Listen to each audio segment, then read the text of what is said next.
You take the job at Briarwood because the pay is good and the hours are simple. 10 at night to 6 in the morning, night attendant. The listing says residential care facility, which is a gentle way of describing what Briarwood actually is. A place where people go when they have nowhere left to go and no one left to take them. You don't mind, you've worked worse. And you need something quiet right now, something that asks nothing of you except presence. The building sits at the end of a county road that narrows twice before it reaches the property. No streetlights for the last quarter mile, just the reach of your headlights finding gravel, then the shape of Briarwood against a sky but with too many stars for this close to town. 3 stories, brown brick, a roof that sags slightly in the middle, as though the whole structure has been exhaling for decades and never quite drew another breath. You park beside the only other car in the lot, a beige sedan that belongs to Marjorie, the evening attendant you're replacing. She meets you at the side entrance with a clipboard and a thermos, and a smile that doesn't reach past the middle of her face. She walks you through the rounds. 14 residents, all on the 2nd floor. 3rd floor is storage. 1st floor is the common area, the kitchen, the office, the laundry. She shows you the med cart, already locked. She shows you the call buttons, the fire panel, the landline phone on the wall behind the front desk. She tells you that most of the residents sleep through the night. She tells you that Mrs. Elland in room 208 sometimes calls out around 2, but it's nothing, just dreams. She tells you the building settles. It's old, she says. You'll hear it. You nod. You've heard buildings settle before. 2. First night rounds. Marjorie leaves at 10:15. You hear her car start, hear the gravel shift under her tires, hear the sound fade until there's nothing left but the building and the dark and the low, constant hum of the heating system pushing warm air through old ducts. You sit at the front desk. You read the logbook. The entries are sparse and repetitive. Quiet night. All residents resting. No incidents. Page after page, the same phrases in different handwriting. You flip back weeks, months. The sameness is almost soothing. Then you notice the music box. It's sitting on the shelf behind the desk, between a stack of intake forms and a plastic plant. Small, wooden, the kind with a wind-up key on the bottom. You don't remember Marjorie mentioning it. You pick it up and turn it over in your hands. The wood is dark, almost black, worn smooth in places where fingers have held it many times. There is no label, no brand. You wind the key without thinking about it, the way you'd scratch an itch. The melody is 6 notes, then 6 again, then a variation that climbs before falling back. You know it. You are certain you know it, but you cannot name it, cannot place it, cannot attach it to any memory or song or moment. It is familiar the way your own breathing is familiar, so close that identifying it feels impossible. You set it down. The melody continues for another few seconds, then slows and stops. The first round is at 11. You take the flashlight from the desk drawer and walk the 2nd floor. The hallway is long and smells of disinfectant and something beneath disinfectant. Something warm, organic, like the inside of a greenhouse after rain. You check each door. Most are cracked open. You see the shapes of sleeping bodies under thin blankets. You hear the sounds of old lungs working. Everything is exactly as it should be. Room 208 is Mrs. Elland's. Her door is open wider than the others. You look in. She is sitting upright in bed, eyes open, hands folded in her lap, staring at the wall. "Mrs. Elland?" you say softly. She doesn't look at you. Mrs. Elland, it's the night attendant. Everything all right? You're new? She says, still watching. The wall. Her voice is paper thin. They always send someone new. You tell her your name. She nods once, slowly, as if confirming something she already knew. You'll hear the building, she says. Don't worry about what the building does. Worry about what it wants. You assume this is what Marjorie meant by dreams. You tell Mrs. Elland to try to sleep. You close her door halfway and continue your round. 13 other rooms, 13 sleeping residents, no incidents. Back at the desk, you write in the logbook, 11 p.m., all residents checked. Mrs. Elland awake, oriented, returned to rest.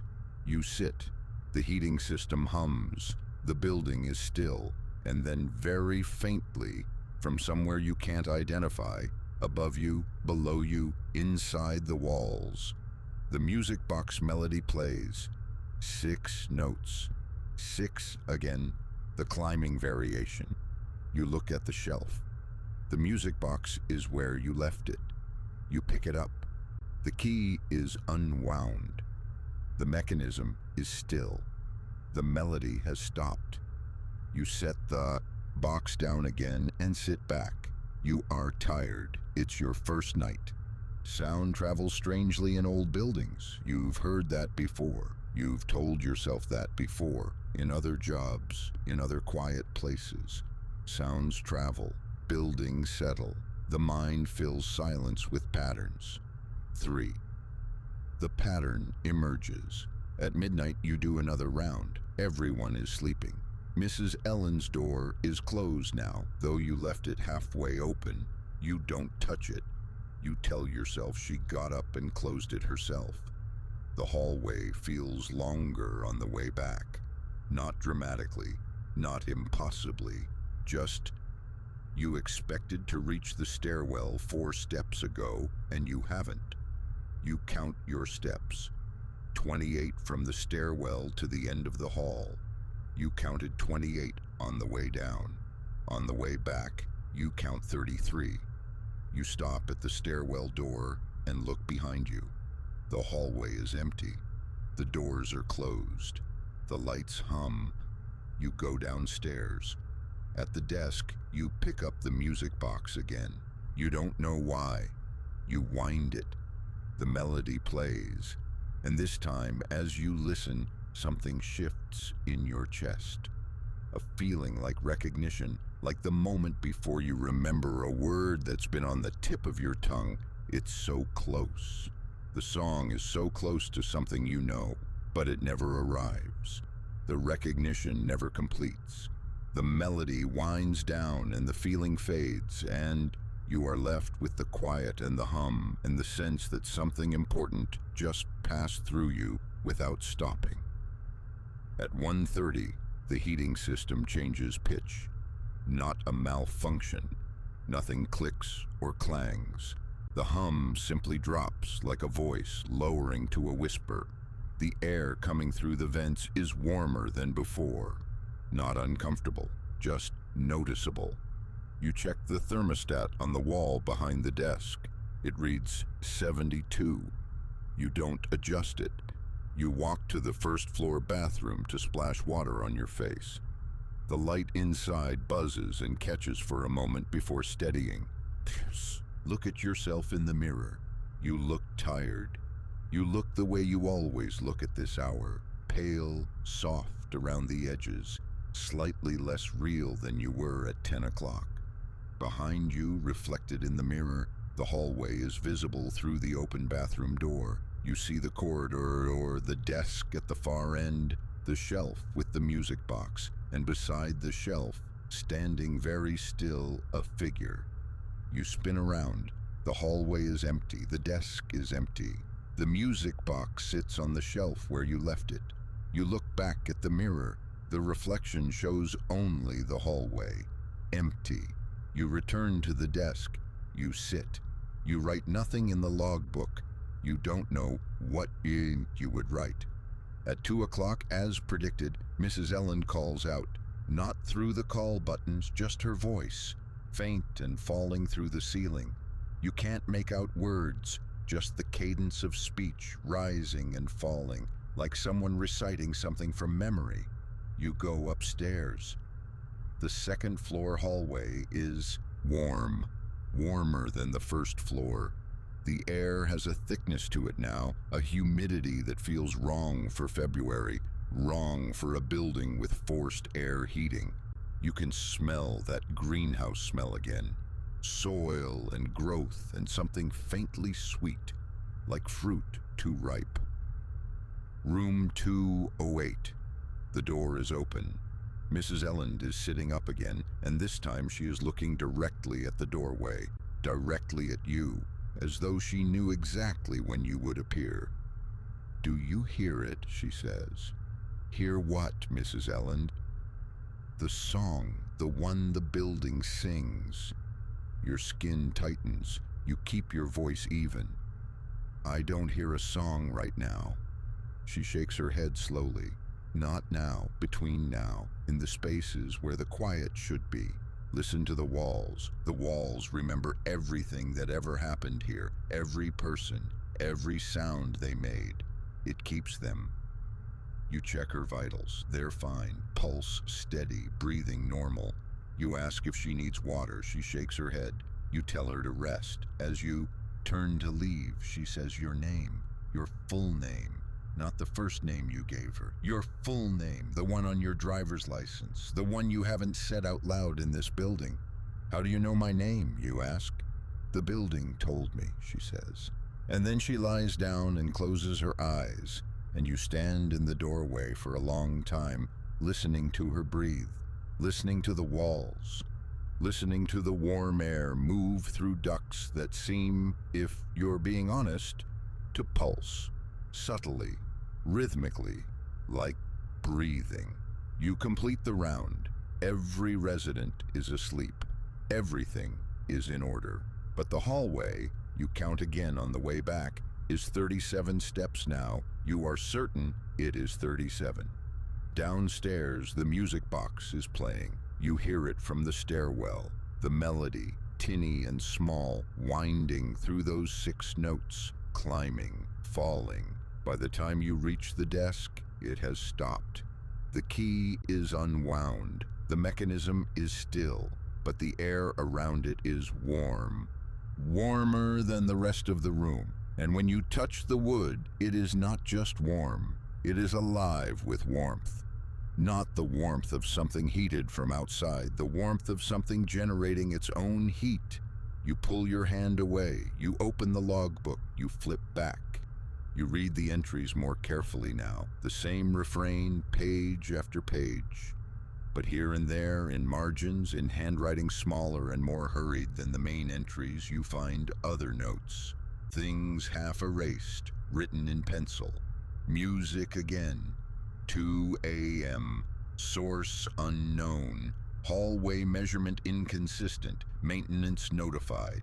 Mrs. E knows things she shouldn't. 3rd floor locked per supervisor. Do not go up. You look up from the logbook. You look at the ceiling. 3rd floor. Storage, Marjorie said. You haven't been up there. It wasn't part of the rounds. But you look at the notes again. 3rd floor locked per supervisor. Do not go up. And the word locked catches you because the stairwell goes all the way up. And Marjorie never mentioned a lock. And you didn't see one. You shouldn't go up. You know this. The note tells you this, and Marjorie told you this by omission. And the building itself seems to tell you this, in the way the stairwell light doesn't reach past the 2nd floor landing. The way the steps above that point are darker, warmer, and the air rising from them carries that sweet organic smell, thickened to something almost physical. You go up. 4. The 3rd floor door is not locked. The handle turns easily, warmly. The metal is warm, like skin, Beyond the door, the hallway is identical in layout to the second floor. Same dimensions, same numbered doors, same linoleum floor, but the similarity is a skin over something fundamentally different.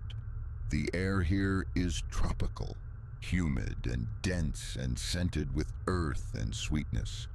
The walls are the same institutional beige, but when you press your hand against one, it gives. Not much. A quarter inch, maybe less. And then it pushes back. The lights are on, all of them. Every fluorescent panel burning steadily, filling the hallway with flat, even light that should make everything visible but somehow doesn't. The light seems to thicken at a distance, like fog, so that the far end of the hallway is bright but indistinct. You walk. The doors are all closed. Each one has a number, 301, 302, 303. And beneath each number, a nameplate, small, brass, the kind you'd find in any care facility. But the names. You stop at 304 and read the name, and something in your stomach drops, because the name is one you recognize. Not from here, from the news, from years ago. A person who went missing from this county. You remember the flyers. You remember your mother mentioning it at dinner. You move to the next door. Another name, another person you half remember. A face from a grocery store bulletin board. A story someone told you once. A name that existed in the background of your life and then didn't. You try a door handle. It turns. You push the door open. The room inside is warm, impossibly warm, not the heat of a furnace or a fire, a biological warmth, the warmth inside a mouth, a body, a living thing. The walls in here are not beige, they are pale pink, faintly textured, glistening. There is a bed. There is a figure in the bed, an elderly woman, eyes closed, breathing slowly. Tubes run from her arms to not machines, not IV stands, but to the wall itself. They disappear into the surface of the wall as though the wall grew them, as though the wall is feeding her, or she is feeding it, or there is no longer a distinction between the two. She looks peaceful. She looks like she has been here for a very long time. You back out of the room. You close the door. Your hand is shaking. You open another door, another room, another person. This one is a man, younger. Or he was younger when he came here. The tubes are thicker, the walls closer to his bed, as though they've grown inward over years. His face is slack and content. He breathes in rhythm with a sound you now realize you've been hearing all night. The hum. The hum that you thought was the heating system. It is not the heating system, it is the building breathing, the building digesting. You understand now what Mrs. Elland meant. The building keeps them. Every person on those missing posters, every name on those brass plates, they are here. They have been here. The building took them in and it held them, and it grew around them the way a tree grows around a fence post, slowly and completely, until they became part of its structure, part of its warmth, part of the sound it makes in the night, when the hallways extend and contract, like the slow rhythm of lungs. V. Collapse of safety. You turn back toward the stairwell. You need to leave.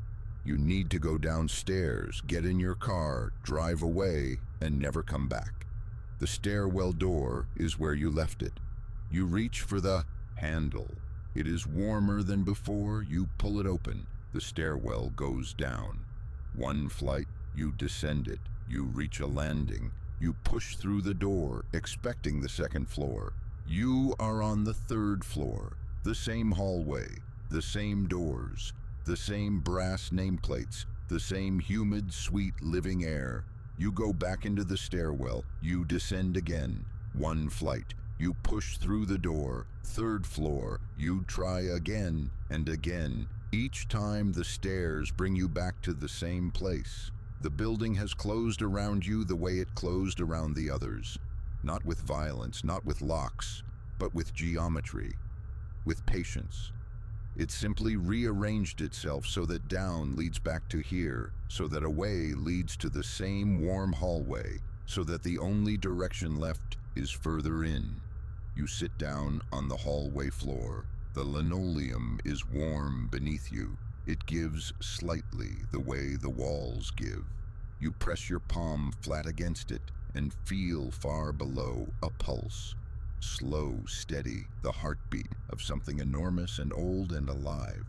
The music box melody begins. It comes from everywhere, from the walls, from the floor, from the air itself. 6 notes, 6 again, the climbing variation.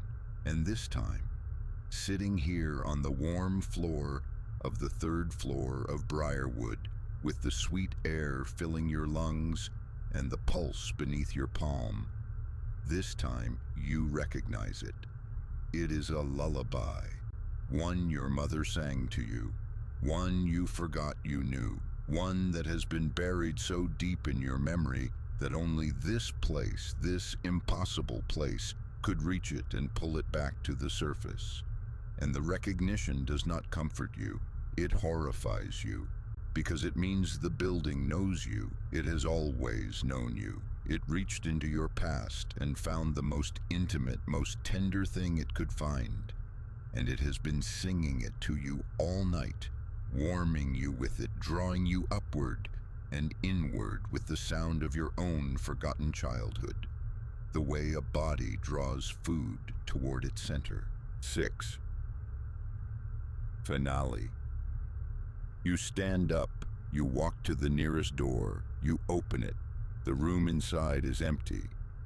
No bed, no figure, just the pink pale walls, glistening and warm, and the tubes, thin ones, new ones, growing slowly from the surface, reaching toward the center of the room where a bed will eventually form, where the walls will eventually close in to hold someone gently and permanently. This room is yours. You know it the way you know the melody. Immediately, completely, without being able to explain how. Below you on the 2nd floor, 14 residents sleep in rooms that are almost, but not quite, ordinary. Below them, on the 1st floor, a desk sits empty. A logbook lies open, and a music box rests on a shelf, warm to the touch. In 6 hours, the morning attendant will arrive and find the building quiet. They will check the 2nd floor, 14 residents all resting. They will note that the night attendant's car is still in the lot. They will wait, then call, then file a report. They will not go to the 3rd floor. No one goes to the 3rd floor. And in the logbook, in handwriting that was not there before, in handwriting that is yours but that you did not write, there will be a new entry. Quiet night. All residents resting. No incidents. The air inside your room is warm. The walls are close. The melody plays, and you know every note now. You know it the way the others know it. Not as memory, but as the building's voice, singing you down into the long, slow sleep from which no one here has ever woken, and from which you are beginning to understand no one here has ever wanted to. The tubes reach your wrists. They are warm. They do not hurt. You close your eyes. The building breathes.